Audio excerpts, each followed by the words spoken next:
నమస్కారం ఘంటారావానికి స్వాగతం. ముందుగా ప్రధాన అంశాలు.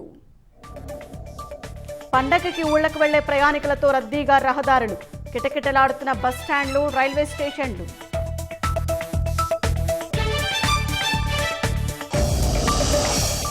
భోగి మంటల్లో ప్లాస్టిక్, ఎలక్ట్రానిక్ వస్తువులు వేయవద్దన్న పీసీబీ. పర్యావరణ హితంగా సంక్రాంతి జరుపుకుందామని పిలుపు.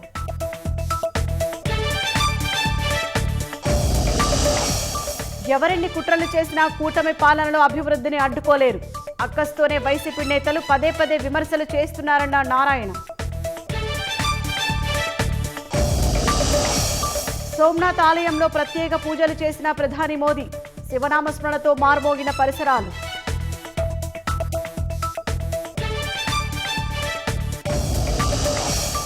అసభ్య పోస్టులు పెట్టిన 600 ఖాతాలు తొలగించిన ఎక్స్. గ్రూప్ అశ్లీల కంటెంట్పై కేంద్రం హెచ్చరికలతో చర్యలు.